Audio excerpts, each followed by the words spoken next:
Biplab Shah is not just a name. He is an enduring source of inspiration for aspiring entrepreneurs and designers across Bangladesh.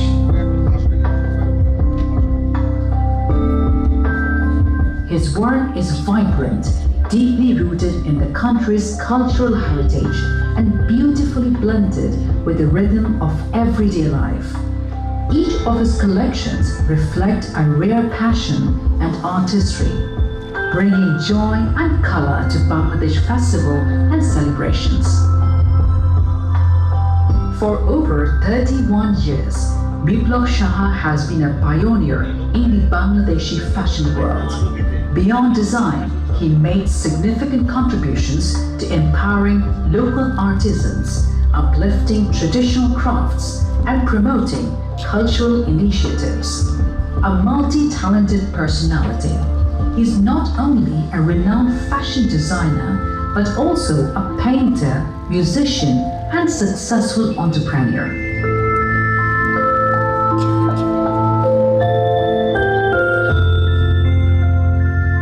His dedication and creativity have earned him over 27 national and international awards. Through his brand Bishwarong, he has presented the story of Bangladesh history and traditions on global stages. From India, Malaysia, and Qatar to Australia and Europe, places where art and culture transcend borders. His lifelong mission is to showcase the cultural heritage of Bangladesh to the world through fashion.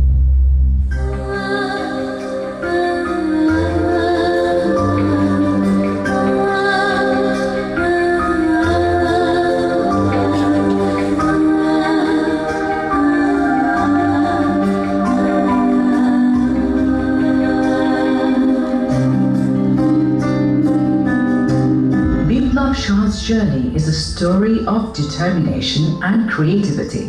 His love for art began in childhood, spanning music, painting, and every form of creative expression. In 1992, with only 15,000 taka and a 100 square feet shop in Naranganj, he began his dream journey. Through courage, relentless hard work, and vision, he built a fashion empire.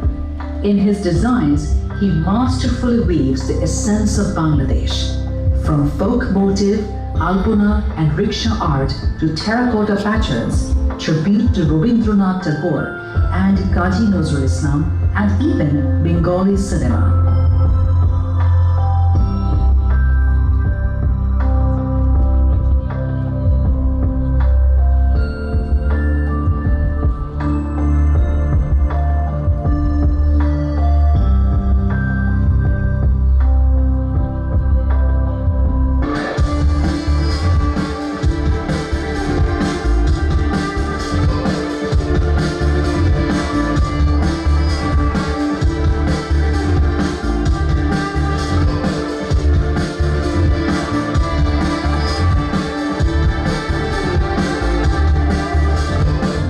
He has also created platforms for new talent through competitions like Sharod Shaji Bishwarongir Didi, Bashanti Sundari, 2020 Colors Talent Hunt, and Ichhe Puran.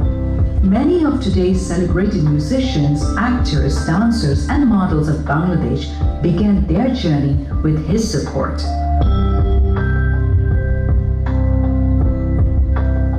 Biplab Shah's contribution extended beyond fashion. He actively works to modernize Bangladesh weaving, textile, and garment industry.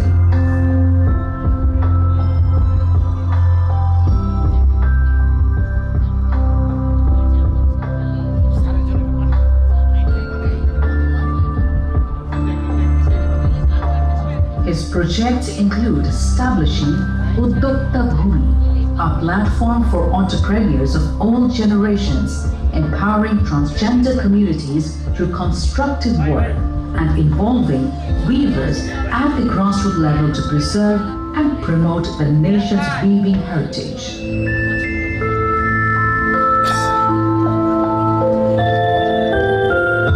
Through his art history, leadership, and vision, Biplab Shah continues to inspire generations and strive to pass on the timeless message of Bangladesh cultural history and heritage to the world.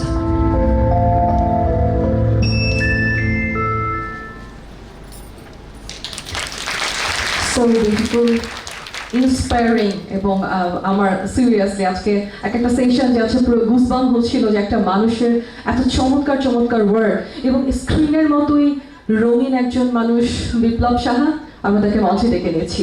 Please মঞ্চে আসবেন।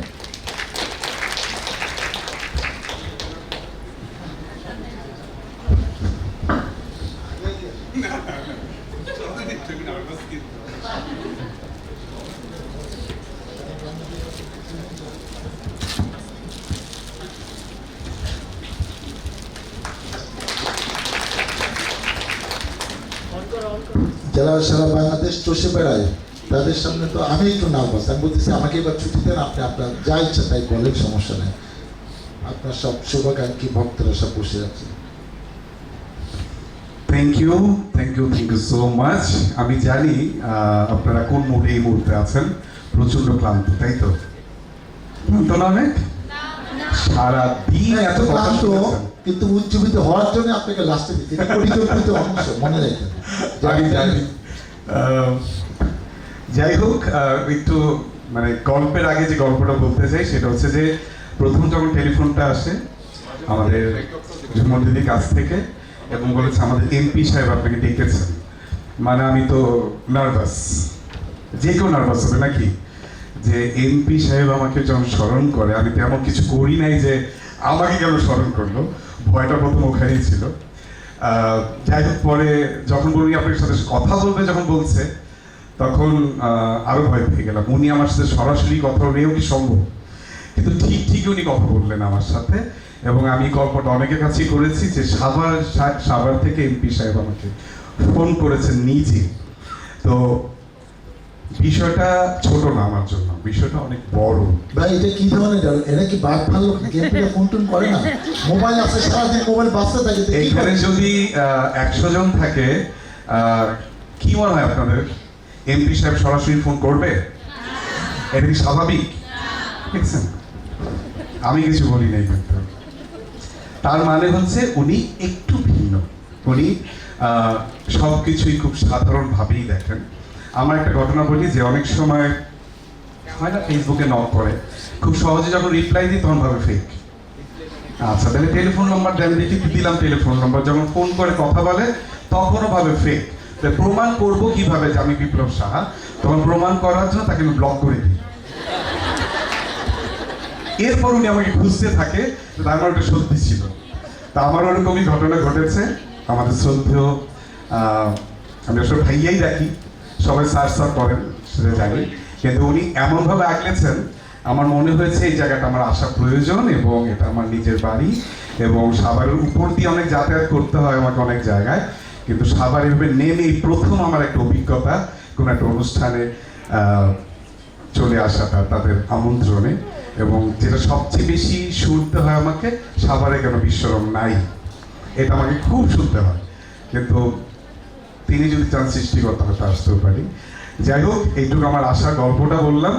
আর আমি আসলে বলেছিলাম যে আমি এসে কী করবো, কারণ আমি এরকম অনুষ্ঠানে যতটুকুই গেছি আমার কাছে মনে হয়েছে যে আমার আসলে আপনাদের কথা শুনতে পারলে বরং আমার ভালো লাগতো। আমি অনেক কিছু শিখতে পারতাম, অনেক কিছু জানতে পারতাম, এবং আমি জানি প্রত্যেকটা মানুষ আলাদা আলাদা মেধাবী, প্রত্যেকটা মানুষ জন্মগতভাবেই আপনারা অনেক কিছু মেধা নিয়ে জন্মেছেন। অনেক মেধাবীরা আমার কাছে আসেন, আপনারা জানেন হয়তো ইচ্ছে পূরণ বা বেশ কিছু অ্যাক্টিভিটিস, মানে ফ্যাশন হাউস আসলে একটা বাহানা, আসলে ওটার মধ্য দিয়ে অনেক ধরনের অ্যাক্টিভিটিস করি যেগুলো আমার খুব ভালো লাগে, এক ধরনের ক্রিয়েশন। এবং অনেকেই হয়তো জানেন না যে আমি আসলে একজন চিত্রশিল্পী। আমার ব্যাকগ্রাউন্ড চারুকলা ফাইন আর্টসে, আমি একজন পেইন্টার, আমি ওখান থেকে MFA করেছি চারুকলার। যখন আমি সেকেন্ড ইয়ারে পড়ি 94, তখন আসলে এই প্রতিষ্ঠানটার জন্ম হয়, খুবই খেলার ছলে। বিয়ে বাড়ি আলপনা করতে করতে আসলে আজকের বিশ্বরম 31 বছরে। ওই সময়টা আসলে ফ্যাশন হাউস ছিল না, তখন আমরা যেটা চারুকলার আর্টিস্টরা যেটা করে বাড়তি ইনকামের জন্য, তখন আমরা স্টেজ ডিজাইন করতাম, বিয়ে বাড়ি আলপনা করতাম। এটা আসলে টুকটাক একটা ছবি দেখেছেন হয়তো এখানে 100 স্কোয়ার ফিটের, যেটার সবসময় তো বিয়ের কাজ থাকতো না, তাহলে ভাড়াটা উঠবে কেমন করে। ওই সময় ওই দোকানটার ভাড়া ছিল 1000 টাকা। তো ভাবলাম যে যদি একটু কাপড় টাপড় রাখি, যদি বিক্রি হয় তবে হয়তো ভাড়াটা উঠে যাবে। এই থেকে আসলে ওই প্রতিষ্ঠানটার মধ্যে প্রথম কাপড় আসে, এবং কাপড়গুলো কারা দিয়েছিল তখন আমি ডিজাইন করতাম না। তখন আসলে আমাদের যে ফ্রেন্ড সার্কেল ছিল তারা ঘরে বসে কাজ করতেন, তারাই আমাকে কাপড়গুলো রাখতেন ওখানে, এবং সেটা বিক্রি করে তাকে আমি টাকা দিতাম। ওখান থেকে হয়তো আমি 100-200 টাকা লাভ করতাম। এইভাবে কাপড়টা ঢুকে যায়, এবং আপনারা জেনে অবাক হবেন তখন আমরা ফার্নিচার করার মতো টাকা ছিল না। আমাদের কাপড়গুলো পাটিতে থাকতো, পলিথিন দিয়ে দিয়ে মাটিতে রাখতাম। শীতল পাটি বেছানো ছিল, কোনো সেলফ ছিল না। তো এই ছিল গল্পটা, শুরুটা আর কি। এবং আমার কাস্টমার যারা ছিল তারা আসলে অবাক হবেন, আমরা এত ভিতরে একটা শোরুম ছিল অন্ধকার, এবং ওই মার্কেটটা আসলে কেউ দিনের বেলা যেত ভয় পেত, এমন ভয়ানক ছিল আর কি। কারণ ওটা অনেক আগে নাকি আগুনে পুড়ে গিয়েছিল, সেই জন্য খুব বেশি যেত না, ভুলভুলাইয়া টাইপ ছিল মার্কেটটা। এবং আমরা বসে থাকতাম, আশেপাশে সবগুলো শোরুম ছিল টয়লেট, যেটা হয় আর কি, খালি ফেলে এগুলো টয়লেট হিসেবে ব্যবহার করে। আর আমরা বসেই থাকতাম, কেউ টয়লেট করতে আসবে ভিতরে। টয়লেট করতে আসলে এসে আবিষ্কার করতো এই দোকানটা, যেটা ছবি দেখেছেন, যেটা এরকম কেন। কারণ তখন আমি চারুকলায় পড়ি, আমার শ্রদ্ধেয় স্যার মরণচাঁদ পাল, ওনার অনেক সিরামিক্স জিনিস রাখতাম, বাটিক শাড়ি, এটা সেটা রাখার পরে সবাই অবাক হতো, এবং জুতা খুলে ঢুকতে হতো। কারণ আমার কিন্তু ওই পাটিটা নষ্ট হয়ে গেলে কেনার মতো টাকা ছিল না ওইভাবে। সেই জন্য সবাইকে বলতে হবে যদি জুতা পরে আসতো, যেটাই পরে আসবো খুলে আসে, আর সবাই বলতো জুতা খুলে ঢুকবো কেন। তো তারা জুতা খুলেই ঢুকতেন। এইভাবেই আসলে আবিষ্কার হলো ওই দোকানটা। যারা আসতেন সবাই বলতে ভিতরে একটা ভৌতিক এরিয়ার ভিতরে একটা 100 স্কোয়ার একটা সুন্দর দোকান। তো ওইভাবে আবিষ্কার হলো। এবং আরো অবাক হবেন যে চারুকলা ভর্তি হওয়ার আগের থেকেই আমি এই ধরনের কাজগুলো করতাম, যেটা ইন্টেরিয়র ডিজাইন বা বিয়ে বাড়ির কাজ টাজ। তো যখন আমি চারুকলা ভর্তি হয়ে গেলাম তখন তো আমি নারায়ণগঞ্জে খুব একটা থাকতাম না, ফিরতাম রাতের বেলা ক্লাস শেষ করে ইউনিভার্সিটি গাড়িতে। তো মানুষ আমাকে পেত না, যখন তাদের কাজে দরকার হতো আমাকে, তখন কি করব, ওই যে ঠিকানাটা মানুষ যেন খুঁজে পায়, সেই জন্যই কিন্তু আসলে 100 স্কোয়ার ফিট নেওয়া ছিল। তখন ওই আমলে যদি মোবাইল থাকতো তাহলে কিন্তু এটা আর হতো না। মোবাইল ছিল না বলেই সেই রং নামে একটা প্রতিষ্ঠানটা জন্ম হয়েছিল, যেটা 31 বছরে বিশ্বরম হয়েছে। এই গল্পটা এই কারণেই বললাম, এখন এই প্রেক্ষাপটে 2026-এ এসে আমরা হতাশ হয়ে যাই, আমরা স্বপ্ন ভেঙে যায়। আপনারা অনলাইনে অনেকে বিজনেস করেন। খুব মজার ঘটনা আমি শুনেছি যে রংপুর থেকে ওখানকার এমপি সাহেব নাকি নারায়ণগঞ্জে এসে শাড়ি কিনতেন। আমাদের অনেক কবি সাহিত্যিকরা নারায়ণগঞ্জে শাড়ি কিনতে যেতেন। অন্ধকার জেনারেটর নাই, শাড়ি কিনতে দোকানদারি করতাম, তখন তারা বাইরে বসে থাকতেন গরমের মধ্যে, শাড়ি কিনতে যেতেন। প্রথম আলো থেকে সুমনা আপা ফোন করে বলে, আমাদের কিন্তু আনিস লোক গেছে, শাড়ি যেন পায় ওখানে। মানে এরকম মানে স্পিচ, মানে এগুলো বলার উদ্দেশ্য হচ্ছে যে এখন তো মানুষ অনেক সহজে অনেক কিছু পেয়ে যায়। এখন রংপুরে যেখানে আমার আউটলেটটা, ঠিক ওই পারে হচ্ছে বিএমসি কি একটা মার্কেট আছে। তো আমি একদিন ওখানে ঘুরতে গেছি, পর আমার কাস্টমার বলছে আপনি মার্কেটে কেন নিলেন না শোরুমটা, তাইলে আমরা সহজে কেনাকাটা করতে পারতাম। আমি তো মার্কেটের ওই পারেই তো আমার শোরুমটা কর না, মার্কেটের ভিতরে হলেও সুবিধাটা হতো। মানে যেই সময় নারায়ণগঞ্জে রংপুর থেকে মানুষ আসতেন শাড়ি কিনতে, তখন জিনিসটা সহজ ছিল। এখন তার এই পার থেকে ওই পার যেতে কষ্ট হয়। সুবিধাটা আসলে কাস্টমারদের হয়ে গেছে, কিন্তু কষ্টটা আমাদের হয়ে বেড়েছে অনেক আসলে। কারণ আমরা যে সময়গুলো পার করে আসছি, 30 বছর আগে ফ্যাশন ইন্ডাস্ট্রি কেমন ছিল, আমরা কম বেশি যারা ফ্যাশনের সাথে যুক্ত, যারা খুব ফ্যাশনেবল, আপনারা এখানে ম্যাডাম বসে আছেন, অনেকেই আছেন যারা জানেন যে 91-90 দশকে আমাদের ফ্যাশন ইন্ডাস্ট্রি বাংলাদেশ কেমন ছিল। কিন্তু ভালো লাগে যে 90 দশকের যে জার্নিটা, এটা আসলে আজকের বাংলাদেশ, আজকের ফ্যাশন ইন্ডাস্ট্রি বাংলাদেশ, এবং যেটা সারা বিশ্বব্যাপী উদযাপন হয়, যে বৈশাখ, বসন্ত, 21, বিজয়, কত কি না পালন করি। এবং আপনারা জেনে খুশি হবে যে এই ফ্যাশন হাউস অনেক দিবসের জন্ম দিয়েছি, যেগুলোর থেকে নির্ভর করে ওই দিবস উপলক্ষে গান নির্মাণ হয়, বাবা দিবসের গান হয়, বা মা দিবসের নাটক তৈরি হচ্ছে, মিউজিক ভিডিও তৈরি হচ্ছে। তো এইরকম যখন একটা আপনার সাকসেস আসবে তখন আসলে ওই সাকসেসটা আসলে শিল্পকলার সকল ক্ষেত্রেই ওটা বিরাজ করে। আপনারা হয়তো এখানে একটা ওবিসি চলেছিল, যেটাতে ডকুমেন্টারিতে অনেক কিছু দেখেছেন। এনাদের আসলে কন্ট্রিবিউশন বিশাল, যারা আমার সাথে কাজ করেছেন এবং এখন পর্যন্ত সাপোর্ট দিয়ে যাচ্ছেন। কারণ আমি আসলে যাদেরকে, এখানে তো সবাইকে পাওয়া যায়নি, কারণ 31 বছরের গল্প তো অনেক বড় গল্প। তো যাদেরকে দেখেছেন স্ক্রিনে, তারা এখন পর্যন্ত সাপোর্ট দেন এবং তাদেরকে ছাড়া আসলে বিপ্লব সাহা শূন্য। এবং আমি সেটাই মনে করি, এবং আপনারাও, আমি জানি যে আপনাদের পেছনে কেউ না কেউ অবশ্যই আছেন, আর যার নাই তার কেউ না কেউ আসলে লাগবে। কারণ আমরা যেটা করতে পারি যে আমার মধ্যে যেটা ছিল অস্থিরতা ছিল, এবং আমার যেমন অনেক বাধা ছিল। যেমন বাবা চাইতেন না আমি চারুকলায় পড়ি, বাবার অমতে গিয়ে আমি চারুকলায় ভর্তি হয়েছিলাম, এবং আমার বাবার সাথে কমিটমেন্ট রেখে আমাকে আবার বিকম ভর্তি হতে হয়েছিল, কারণ বাবার কাছে আর্ট কোনো লেখাপড়া না। এটা আবার কি লেখাপড়া, ছবি আঁকে। আচ্ছা, যখন ছবি আঁকা শুরু করলাম তখন শিশির ভট্টাচার্য স্যার, জামাল আহমেদ স্যার, নবী স্যার, এরা সবাই আবার বিরক্ত ছিলেন যে আমি কেন কাপড়ের ঝোলা নিয়ে দৌড়াদৌড়ি করি চারুকলার ভেতরে। এটা একটা খুবই নিকৃষ্ট কাজ ছিল ওই সময় চারুকলাতে, লজ্জাজনক ছিল যে কাপড় নিয়ে কেন ঝোলাঝুলি করতেছি আমি। তখন আমাকে কাপড়ের ব্যাগটা আনতো, ক্লাস শেষ হতো 2:30-3টার দিকে। এরপর আমি ওই কাপড়ের ব্যাগটা নিয়ে গাউসিয়া নিউ মার্কেট দৌড়াতাম। এবং আরো অবাক হবেন যে আমি ঢাকা শহরে আসলে যাই প্রথম চারুকলা ভর্তি হওয়ার কারণে, এর আগ পর্যন্ত আমি বাসে উঠলে বমি করতাম। ঢাকা শহর চেনা দূরের কথা, মানে বাসে উঠলেই বমি করতাম, ব্যাপারটা এমন ছিলাম আমি। তো আমাকে, তার মানে হচ্ছে আমাকে প্রতিদিন সবকিছু ফেস করে এবং প্রত্যেকের সাথেই এক ধরনের যুদ্ধ করে আমাকে সামনে যেতে হয়েছে। এবং চারুকলা সবসময় টিচাররা এখনো বলেন যে তুমি কয় টাকা রোজগার করো মিয়া, একটা পেন্টিং বেসলেই তো 3 লাখ 5 লাখ টাকা বিক্রি করে ফেলতে পারতাম। কারণ আমি ফার্স্ট ক্লাস পেয়েছিলাম, আমার খুব ভালো ছবি ছিল, রেজাল্ট ভালো ছিল। স্যাররা এখনো কোনো এক্সিবিশনে গেলে আমাকে এই কথাটাই বলেন, কিন্তু আমার মনের দিক থেকে আমি শান্তি পাই। ছবিটা আঁকলে হয়তো আমার ব্যাংক ব্যালেন্স অনেক ভরে যেত, আমি আবার ছবি আঁকতাম, আবার গ্যালারিতে দিতাম, আবার বিক্রি হয়ে যেত বা এরকম কিছু। কিন্তু এখন যখন আমার একটা শাড়ির গল্পে বা একটা ড্রেসের গল্পে বা একটা কাজের সাথে অনেক অনেক নারীরা সম্পৃক্ত থাকে, অনেক মানুষের স্পর্শ থাকে, তখন আমার মনে হয় আমার ওই 1 লক্ষ টাকা কিন্তু অনেকগুলো ঘরে যায় এবং অনেকের পরিবার পরিজন সংসার সন্ততি নিয়ে। এমন হয়েছে আমার এখানে যিনি প্রিন্টার, তিনি হয়তো আমার কাছে 25 বছর আগে ছেঁড়া লুঙ্গি পরে এসেছিলেন, উনি কিন্তু 7তলা বিল্ডিং এর মালিক।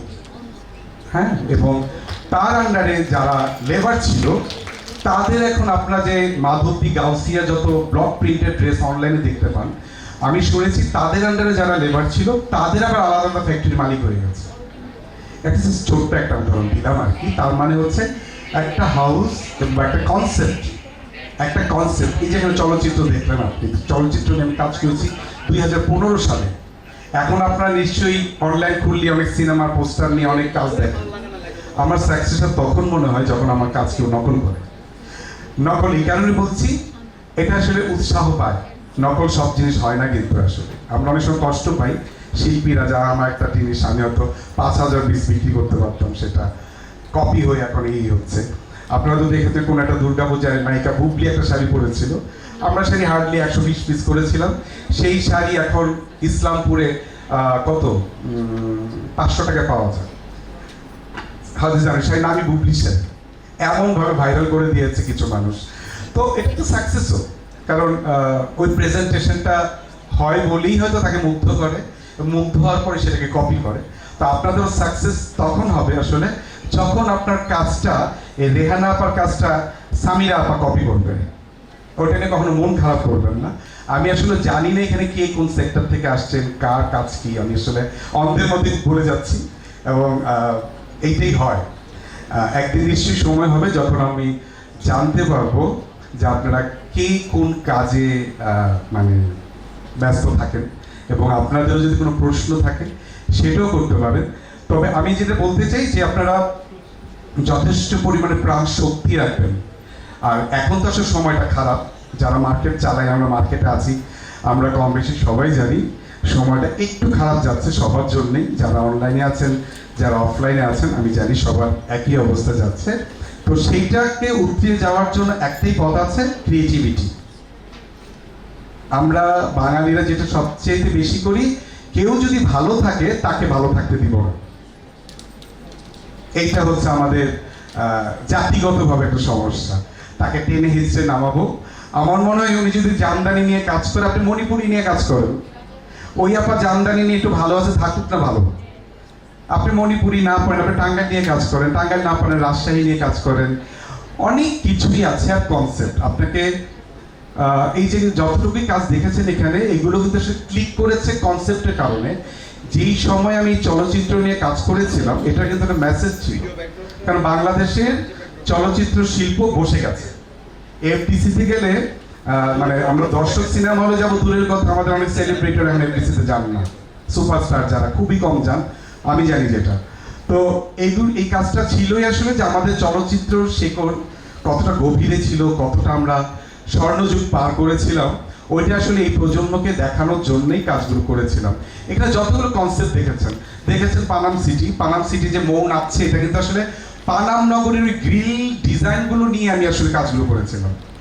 কারণ অনেকের পক্ষে সম্ভব না, হয়তো পানাম নগরী সে যায় না, কিন্তু তার ঘরে একটা ঠিকই শাড়ি চলে গেছে, ওইটার মধ্যে স্টোরিটা লেখা আছে, সেটা শাল টাল ডিটেল লেখা আছে, যেটা আসলে মানুষ জানতে পারে ওই সম্পর্কে।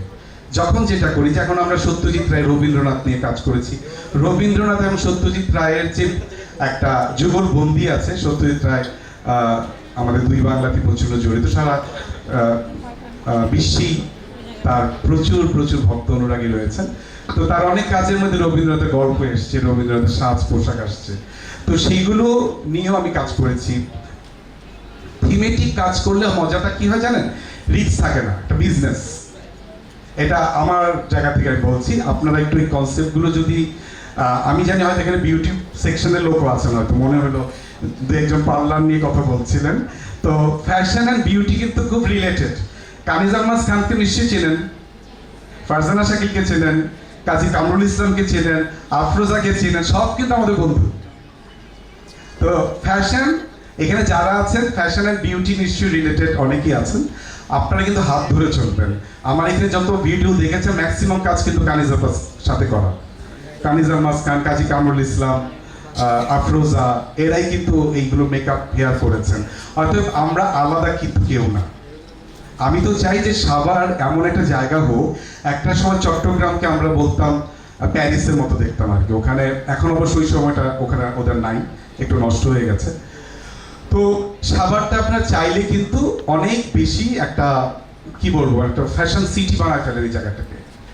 মানে কোনো একটা জায়গা, কোনো একটা গ্রাম, যেখানে আসলে আমি শান্তিনিকেতনের আরাম পাবো।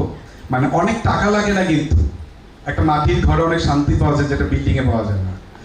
আমাকে তো অনেক সময় বলে যে কি বলে শ্রীমঙ্গলে ওই 5 স্টার হোটেল, আমি একদম পছন্দ করি না। আমি নদীর পাড়ে থেকে একটু বাতাস নিতে পছন্দ করি। তো সেই জন্য সবাই যদি একসাথে কাজ করা যায়, এবং এখন তো আমি যদি 90 দশকের সেই কনসেপ্ট নিয়ে কাজ করতে যেতে, তো চলবে না আসলে, কাস্টমারের অনেক চাহিদা বেড়ে গেছে। তো সেই জন্য আপনাদেরকে পৃথিবীর খবর রাখতে হবে। আমি যেটা সবসময় করেছি, তখন আমি নারায়ণগঞ্জে ছিলাম, আমার কনসেপ্টে ছিল যে নারায়ণগঞ্জে কি নাই। আমার শুরুটা কিন্তু আসলে এইভাবে করেছিলাম যে আমি ওই জিনিসটাই রাখবো যেটা নারায়ণগঞ্জে পাওয়া যায় না। আমি তখন তো ভাবি না যে কোনো সময় ঢাকায় আসবো, কিন্তু আমার কনসেপ্ট আপনি কিন্তু ওইটাই করতে পারেন। আমি জানি যে আমি সাভারে এমন অনেক কিছুই হয়তো নাই, সে লিস্টটা করেন, ওইটা ধরে আপনি আগান, দেখবেন আপনি খুব বেশি দ্রুত ক্লিক করে যাবেন। এখন রহিমা আপা যেটা করছে, করিমা আপা যদি সেটাই করেন, আলটিমেটলি ওই 100 টাকায় 50 টাকা হচ্ছে, ওই 50 টাকা 25 টাকা হয়ে যাবে। অতএব সেটা না করে আপনারা সারাক্ষণ ইনস্টাগ্রাম চেক করেন, একটাতে দেখবেন ক্লিক করলে আরো 100 টাকার আইডিয়া চলে আসে না। ওই আইডিয়াগুলো যখন চলে আসবে, তখন ওইটা ডেভেলপমেন্ট লাগে। আসলে আমরা হয়তো জানি না, ছবি থেকে মুগ্ধ হয়ে যাচ্ছি, কিন্তু আসলে এটার ইন্সপিরেশন কোত্থেকে আসছে, এটার টেকনিকটা কি, কাজটা, এটা প্রিন্ট মিডিয়াটা কি, এটার উপরে কি স্টিচ আছে, এটাকে মেশিনে হচ্ছে, আজকাল তো অনেক কিছু কম্পিউটার হয়ে যাচ্ছে। তাই না? সেটা আপনার প্রিন্ট মিডিয়া থেকে শুরু করে এমব্রয়ডারি সব কিছু খুব দ্রুত পেয়ে যাচ্ছে। কিন্তু যারা হাতের কাজ করেন, আমি জানি এটার আবেদনটা সব সময় থেকে যাবে। এখানে কেউ হাতের কাজ নিয়ে কাজ করেন? কাঁথা স্টিচ, ক্রস স্টিচ, ভরাট, এগুলো নিয়ে আপনি করেন? আচ্ছা, তার মানে এই সংখ্যাটা খুবই কম। উনি কিন্তু সারা জীবন এরকমই থাকবেন। আপনিও করেন? হ্যাঁ, হাতের কাজটার আবেদন আসলে কখনোই হারাবে না। আমরা অনেক সময় দ্রুত চাইতে গেলেই তখন আমরা মেশিনের সাপোর্টটা নিচ্ছি, কম্পিউটারের সাপোর্টটা নিচ্ছি। তো কাজের ক্ষেত্রে যদি আপনারা কনসেপ্টটা ক্লিয়ার থাকে এবং ইন্সপিরেশনটা ক্লিয়ার থাকে এবং টেকনিকটা ক্লিয়ার থাকে, এটা মেকআপের জায়গা থেকে হতে পারে। আজকাল আমরা জানি পাকিস্তানি লুক, অমুক কালার, এই হেয়ার, সেটা অনেক কিছু ওনারা ভালো বলতে পারবে। কোরিয়ান স্কিন, মানে বাংলাদেশি কিছু করা যাবে না, কিন্তু মানে শ্যামলা হওয়াই যাবে না। আপনি যত সাদা হবেন তত আপনার ডিমান্ড হবে। আর যদি একটু ইংলিশ দিতে পারেন মাঝখানে কথা বলার সময়, ও আপনার ডিমান্ড হয়ে গেল। এখন যত শুদ্ধ সুন্দর বাংলাই বলেন না কেন, তো ওটা ডিমান্ড নাই। কিন্তু আপনি যদি কনফিডেন্টলি সুন্দর করে বাংলা বলতে পারেন, আপনার ওই জায়গাটা কনফিডেন্ট লাগবে। আমরা মনে করছি পাকিস্তানি লোকে অনেক স্মার্ট লাগে, কিন্তু আপনি রাস্তায় যদি রাবীন্দ্রিক ঢঙে হেঁটে যান, রাবীন্দ্রিক ব্লাউজ পরে, আপনি দেখবেন তো লাখে একজন আপনি। আজকাল শাড়ি পরে, আমি জানি এখানে শাড়ি কয়জন পরেছেন আমি জানি না, কে কে শাড়ি পরেছেন? থ্যাঙ্কস গড আপনি পরে আসছেন। আমার বুক ধাক ধাক করছিল যে যদি আপনি সালোয়ার কামিজ পরে আসতেন আমি কেমনে মুখ দেখাতাম। যাই হোক, তো এই যে ব্যাপারটা আপনাকে আলাদা করার জন্য না, শাড়িটা কিন্তু এখন খুব ইম্পর্টেন্ট একটা পার্ট। আমরা মনে করছি ওই আপাতত সালোয়ার কামিজই পরবে, আমি একটা ওরকমই পরি না। আপনি যদি একটা বিয়ে বাড়িতে 500 টাকা দামের তাঁতের শাড়ি পরে যান, আপনি দেখবেন আপনি স্পেশাল কিছু ওখানে। আপনার দরকার নেই 50,000 টাকা দামের জামদানি পরে যাওয়ার। কারণ চিপ, আপনার আজকাল এমন টেকনিকে ড্রেস ম্যাটেরিয়াল তৈরি হয়ে গেছে, মাসলিন তো নাই বলতে গেলে, ঠিক না? ওই অর্গেনজা মাসলিনের দাম হচ্ছে 700-800 টাকা, 500 টাকা গজ। অর্গেনজা পড়ছেন আপনি 60 টাকা গজ দিয়ে, ও দেখতে মাসলিনের মতোই লাগছে, ঠিক না? তো সেই জন্য আপনার এই কথাগুলো বলার উদ্দেশ্য হচ্ছে, আপনি যেই বিষয় নিয়ে কাজ করেন না কেন, কনসেপ্ট ক্লিয়ার থাকতে হবে। কে কি করছে আপনার শহরে এটা জানার দরকার নেই। আপনি আপনার কনসেপ্টে ঠিক আছেন কিনা এবং খুব কনফিডেন্টলি। আমি যেই আমলে পুরুষদেরকে কমলা রঙের শার্ট পরিয়েছি, ওই আমলে চিন্তাও করতে পারতাম না কেউ। আমি কিন্তু অন্য কিছু ভেবে করি না, কারণ কি আমি যে ছবি আঁকতাম, আমার অলওয়েজ কালার ব্রাইট থাকতো আমার পেন্টিংয়ে। এবং আমি যখন একটা ফ্যাশনে আসছি, তখন আমার ওই ব্রাইট কালার নিয়ে কাজ করতে ভালো লাগতো। এক সময় দেখা গেছে আমার সাথে যখন চাঁদনি চক বা গাউসিয়া কোনো অন্য হাউসের ডিজাইনারদের সাথে দেখা হয়, তখন তারা নাকি বলে যে আমাদের বস বলছে বিপ্লব শাহর মতো কালার ঢালো বৈশাখের কাজের মধ্যে, পূজার কাজের মধ্যে। তো এই যে উৎসবগুলো, আনন্দগুলো আমরা উদযাপন করি, পোশাক অনেক বড় একটা ইম্পর্টেন্ট পার্ট। আপনি একটা পোশাক ছাড়া আসলে বোঝানো সম্ভব না এটাকে বিয়ে বাড়ি না মরা বাড়ি, তাই না? পোশাক বলে দেয়, পোশাকের ভাষা আছে একটা। তো আপনি একজন হতে পারে যে উনি লাখ লাখ টাকা জামদানি বিক্রি করছেন, আপনি কিন্তু চাইলে 1000 টাকা দামে তাঁতের শাড়ি বিক্রি করেও আরো সুন্দর লাইমলাইটে চলে আসতে পারেন। আর প্রমোশন কে না চায় আজকাল, সবাই তো প্রমোশন চায়, তাই না?